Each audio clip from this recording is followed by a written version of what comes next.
people are like kind of look at Rise as like Batman Begins, you know what I mean? Where it's like it's an essential story, but it's like an origin story, if you will, too. So it's a little bit slow paced.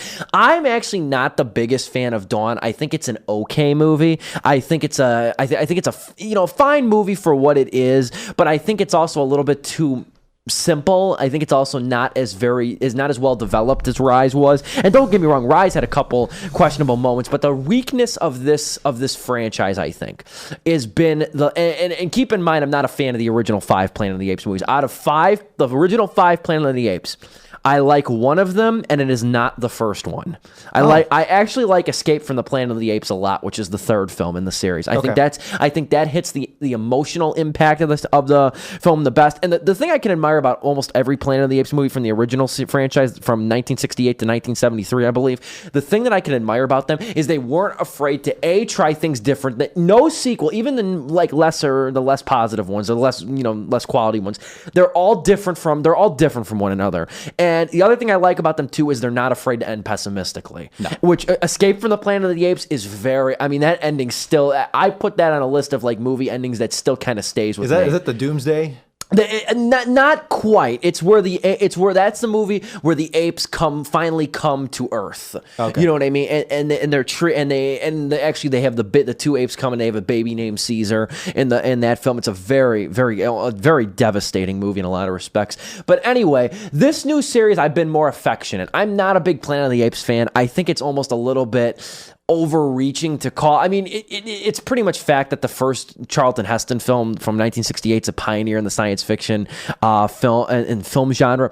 I don't love it. I think it's okay. I don't really think it's that good in a lot of things. I think I'll go into that another time. War for the Planet of the Apes, though, to keep on track, though, I think out of all 8 Apes movies is the best. It's still flawed. It's not perfect, but I think it is the best structured Apes movie. I think it's the most symbolically potent Apes movie too, and I think it's also the most interesting, mainly because you know what? It took the problem of the first 2 Apes of the first 2 Rise and Dawn, the first 2 of this decade, and it subverts it by not making it about the humans, making it largely about the apes. Woody Harrelson's I might be wrong on this. Woody Harrelson's Colonel character, the soldier, doesn't even have a name. No. You know what I mean? And there's only, I think there's only 2 or 3 human characters in the film. Very, like characters, not like background faces. Sure, yeah. You know, so this movie is very much left up to the weight of characters that do not exist in real life. Mm-hmm. You know what I mean? So that's what I think is very interesting about it. And I think that's why it's so successful.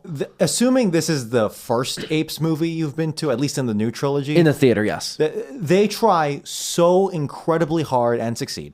They try so incredibly hard to make you feel sympathy for the apes. And I think they do a very good job. Yeah. And I think they do a very good job. Because they know a lot of people are going to come to this movie for the verse. Because it's a successful franchise. It's a successful trilogy. I agree. Starting with Rise and then Dawn. But it's not like blockbuster. It never got to like Hunger Games level where it's like, oh, everyone's talking about it like for months and months, and they're making, musicals in high school. Of course, yes. Unofficial, whatever. I will say this, Dawn, not to interrupt you, I will say Dawn of the Planet of the Apes was a massive success because that movie took in over $200 million, or that movie cost $200 million to make, and worldwide made $760 million. Mm-hmm. I mean, that's a huge, huge number for that series. War's not going to do as well, I think. War's going to probably perform a little bit like Mockingjay, where it's starting to already get to the end of its run, but they kept it fairly quote-unquote cheap. It's only $150 million cost. That's not bad considering the spectacle in this movie. And they use it very conservatively. You know what I mean? They use it very, very conservatively. You're listening to Sleepless with Steve FM89, me and Steve Pulaski and Dominic Guanzon talking War for the Planet of the Apes. But this film, I think, is very successful. I mean, because like the main core of the film is Caesar, the leader, like I said, played by Andy Serkis, who played Gollum in Lord of the Rings. The core focus of this film is really Caesar and a few other apes, Maurice, Rocket, a bad ape, kind of infiltrating this organization known as Alpha Omega, which is very pro-human, is trying to preserve the last of human life and kind of operate this, I don't think it's a stretch to say Auschwitz-like, powerhouse that really, looks to use apes as slave labor and eventual death. Other than the Caesar character, which is we'll get back to because there's a lot to talk about there. Other than that, the absolute best thing this movie has going for it, and it executes so beautifully, is its sense of brevity. And it executes that by taking its time. Yes. With so many things that most other movies would just gloss over. And there runs a risk, of course, of just like, okay, stretching it out too much and it's like wasting our time. But no, every single shot, every single second it takes to build up to something or to rest the camera on something, it soaks it in and it spends that time wonderfully. Absolutely. And there is so much imagery along as well, and so much imagery and influence that went into this movie. According to like some behind the scenes, I want to say like the director and the lead writer, they after filming Dawn of the Planet of the Apes and in preparation for war, what they did was they rented out a movie theater. Fox Studios just had rented them out a movie theater for just the two of them. And then they just watched movie after movie after movie back to back to back just to get inspired, like classic hits, like the Ten Commandments, which is so biblical. This story is so biblical, and the imagery here associated with it. Mm-hmm. The Ten Commandments, like Star Wars, like World War II movies. This becomes a heist movie at one point. Yeah, just for a brief bit, nothing like Ocean's 11 about it. Almost if you weren't like paying attention, you might miss it. You might miss like the heist elements in it. I get you. There's so much influence from the 70s and like golden age of Hollywood. It even nods to the original 5 movies. Yeah. They've not in a cheesy way. They've always kept like this is the first Apes movie I'd argue not to be a little bit based on the originals. Rise of the Planet of the Apes borrowed from Conquest of the Planet of the Apes, which I think Conquest is a terribly underused term. And Dawn of the Planet of the Apes kind of borrowed a little bit from Battle of the Planet of the Apes.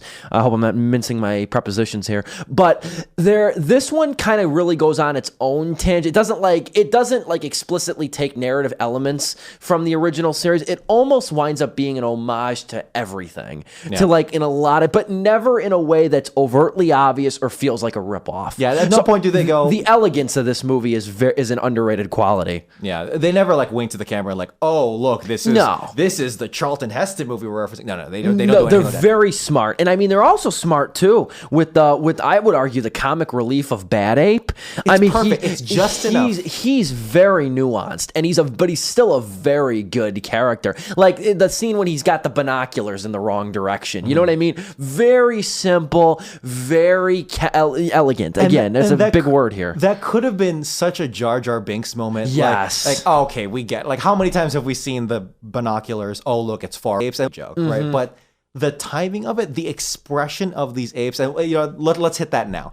The expression and the acting of these apes are astounding. Yeah, absolutely. This is emotional. What everyone in the 80s and 90s were hoping for when they said, guys, CGI is the future. The future is now. It really is. And Andy Serkis, I still say he hasn't gotten enough credit. Yeah. One film critic who I like a lot, he's very, very cynical. I think he's probably given 3 perfect ratings in his entire life. Mike D'Angelo, like him a lot. He's a great critic. He's a great writer on another level than me, 6 levels above. But he wrote in a pretty lukewarm review of Rise of the Planet of the Apes, he said, Andy Serkis does a great job, but it's not hard to look emotionally compelling next to a flat cardboard James Franco. And I can understand that, but just because Serkis is working, especially when Serkis really stood out in the previous 2 Apes movies, because again, I agree with D'Angelo, the characters were a little bit flatly written. Here, co-writer and director Matt Reeves, working with Mark Baumbach, recognizes that the human characters are very little here. And Woody Harrelson, who's a great presence in this movie, his monologue goes on a bit too long, I'd argue, though, when he's trying to really outline his plans to Caesar. I would argue that goes a little bit too long, but it makes up for the fact that we don't spend a ton of time with him.